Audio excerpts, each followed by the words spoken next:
سخنرانی خوشامدگوی شما ارائه بفرمایید. این অনুষ্ঠানে যারা اول از همه این عید بزرگ رو در خدمت مهمانان گرانقدری هستیم که قبول کردید و در این برنامه مبارک که به مناسبت নিত করতে পারে এবং অন্যদের মনে প্রশ্ন উদ্রেক হতে পারে। India, greater India, ancient India এসে সবচেয়ে যে বেশি বড় কাজটি এবং যে در سوره انبیا آیه 107 می‌فرمایند ما تو را جز برای رحمتی برای جهانیان نفرستادیم. ওই সূরা আম্বিয়া বলেছেন যে আমরা মহানবী মহান আল্লাহ বলেছেন যে আমি তোমাকে রহমত ছাড়া আর কিছু রহমত স্বরূপ পাঠিয়েছি। این آیه به رحمت عامه پیامبر صلی الله علیه و آله و سلم اشاره دارد. এটা মহানবী সাল্লাল্লাহু আলাইহি ওয়াসাল্লাম উদ্দেশ্য করে বলেছেন যে তাকে এই পৃথিবীতে রহমত স্বরূপ প্রেরণ করেছেন। یعنی رحمت ایشان شامل همه بشریت می‌شود. অর্থাৎ তার রহমত সারা বিশ্বের সমস্ত মানবতার জন্য তিনি রহমত স্বরূপ এসেছেন। اما از مؤمن، مسلمان و یا حتی غیر از آن. এটা মুসলমান, মুমিন এবং অমুসলিম সহ সমস্ত মানবতার জন্য তিনি রহমত স্বরূপ এসেছেন। یعنی همه و همه شامل حال این رحمت هستند. অর্থাৎ সারা বিশ্বের সবাই এই রহমতের অংশীদার। یعنی پیامبر واسطه رساندن رحمت الهی به تمامی بندگان خدا در دنیا می باشه.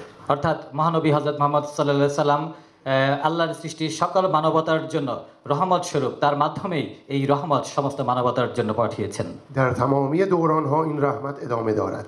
এবং এই پرتیبیر সব সময় এই রহমত অব্যাহত থাকবে। و مربوط به زمان خاص پیامبر نبوده و بلکه شامل حال آیندگان و حتی فرشتگان الهی می شود. এমনকি এটা শেষ পর্যন্ত অব্যাহত থাকবে এবং ফেরেশতাদের জন্য এটা থাকবে। تمامی این رحمت گسترده پیامبر صلی الله علیه و آله و سلم به دلیل خلق عظیم ایشان بوده است. এই যে তাকে যে এত বড় মর্যাদা দিয়েছেন যে তার সমস্ত মানবতার জন্য রহমত স্বরূপ, সেটা হয়েছে যে তিনি যে সৃষ্টির সেরা জীব, তার যে এই যে মাহাত্ম্য, এই জন্যই তাকে এত বড় মর্যাদা দিয়েছেন। خلق عظیم و امین بودن ایشان.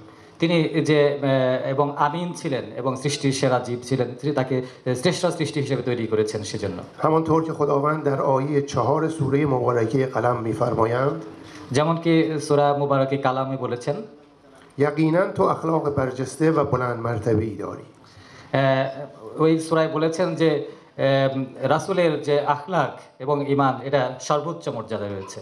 همین اخلاق نیکوی پیامبر بود که بسیاری از افراد را از بت پرستی جذب توحید و اسلام کرد.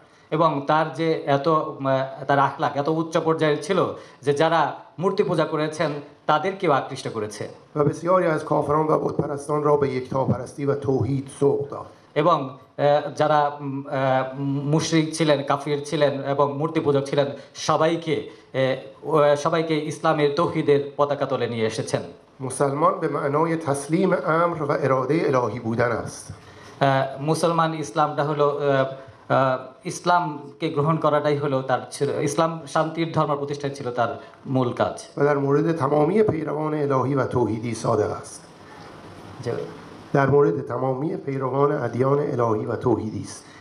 সমস্ত খোদাই ধর্ম আর যত খোদাই ধর্ম পৃথিবীতে এসেছে তিনি হলেন সকল নবীদের শ্রেষ্ঠ। خداوند در آیه 103 سوره آل عمران می‌فرماید মহান আল্লাহ তাআলা সূরা ইমরানে বলেছেন واعتصموا بحبل الله جميعا ولا تفرقوا. ওয়াতাসিমু বিহাবলিল্লাহি জামিয়া ওয়া তাফাররাকু। رمز کلمه توحید را وحدت خواندند. এই সূরা দিয়ে বুঝিয়েছে মুসলমানদেরকে ঐক্যবদ্ধ করার কথা বলেছে, যেমনটি বলেছেন তোমরা ঐক্যের রশিকে শক্ত করে ধরো এবং পরস্পর বিচ্ছিন্ন হয়ো না। به ریسمان الهی چنگ بزنید و متفرق نشوید. যেমনটি বলেছেন যে এটা মুসলমানদেরকে ঐক্যবদ্ধ হওয়ার কথা বলেছেন এবং বলেছেন যে তোমরা ঐক্যের রশিকে শক্ত করে ধরো এবং পরস্পর বিচ্ছিন্ন হয়ো না। و البته این نیاز روز جوامع اسلامی و کشورهای مسلمان است. এটা আসলে বর্তমান সময়ে যে সারা বিশ্বের মুসলমানদের জন্য এটা এখন জরুরি হয়ে পড়েছে। মুসলমানদেরকে রাসূলের এই কথা অনুসরণ করে ঐক্যবদ্ধ হতে হবে। اینکه جوامع و کشورهای اسلامی متحد و با هم باشند و از تفرقه خودداری کنند. মুসলিম সমাজ সারা বিশ্বের মুসলমানরা মুসলিম দেশগুলো যেন রাসূলের এই পথ অনুসরণ করে ঐক্যবদ্ধ হয় এবং তাদের নিজেদের মধ্যকার সকল মতবিরোধ দূর করে। پیامبر صلی الله علیه و آله و سلم برای پر کردن بزرگترین نقصان بشریت یعنی اخلاق و همدلی در سایه توحید برگزیده شدند. মহানবী সাল্লাল্লাহু আলাইহি ওয়াসাল্লাম তার জীবনে তার যে সদাচরণ, তার যে আখলাক চরিত্র এর মাধ্যমে মানুষের মধ্যে উদাহরণ হয়ে তুলে ধরেছেন যে মানুষে মানুষের ভালোবাসার ঐক্যবদ্ধ হওয়ার। پیامبری که دغدغه‌شان ایجاد و تأسیس امت واحده بود. তিনি ছিলেন ইসলামী উম্মার কে ঐক্যবদ্ধ করার একজন মডেল و چه حکیمانه از آینده بشری آگاه بودند. এবং আগামী দিনের মানুষের জন্য, মানবতার জন্য তিনি ছিলেন একজন মডেল।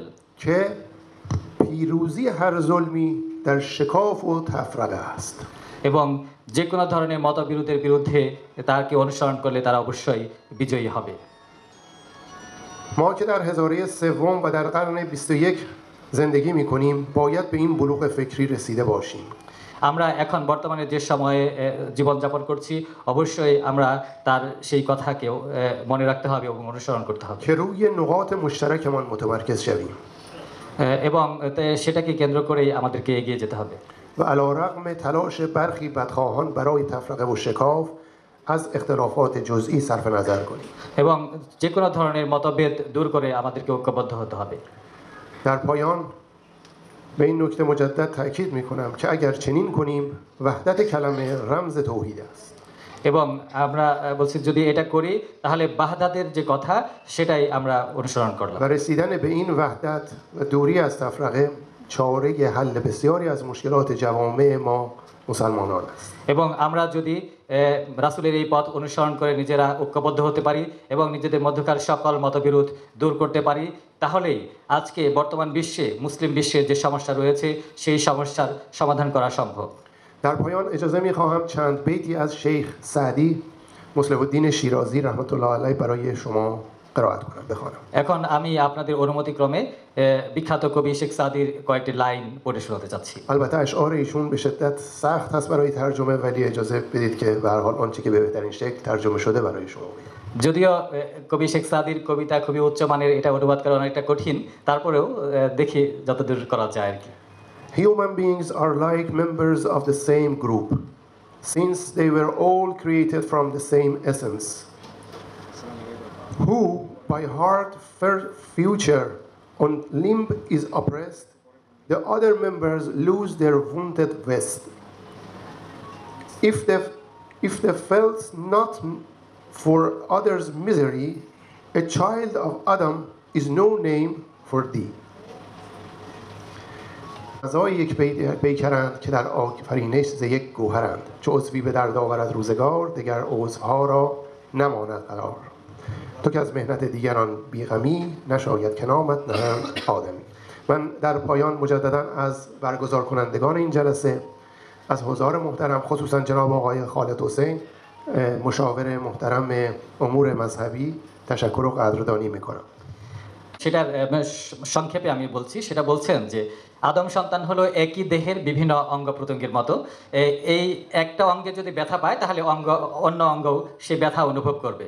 মানব সন্তানটা এরকমই, যদি পৃথিবীর কোনো প্রান্তে যদি কোনো মানুষ আক্রান্ত হয় বা কষ্ট অনুভব করে, সেই কষ্টে যদি অন্য প্রান্তের মানুষ যদি ব্যথিত হয় তাহলেই তাকে প্রকৃত মানুষ বলা যায়। আর যদি অন্যের কষ্টে সে ব্যথিত না হয় তাহলে মানুষ বলা যায় না। এটাই ছিল ওনার কবিতার মূল কথা। এবং সবশেষে আমাদের অনুষ্ঠানে সম্মানিত অতিথি যারা আছেন তাদের সবাইকে ধন্যবাদ জানিয়েছি। افتخاری بود که امروز در این مناسبت بسیار مهم و مناسبت کبیر در خدمت عزیزان جلسه باشیم. এবং এই অনুষ্ঠানে, এই মহান পবিত্র ঈদে মিলাদুন্নবী উপলক্ষে আয়োজিত এই অনুষ্ঠানে অংশগ্রহণ করতে পেরে আমি নিজেকে আনন্দিত মনে করছি।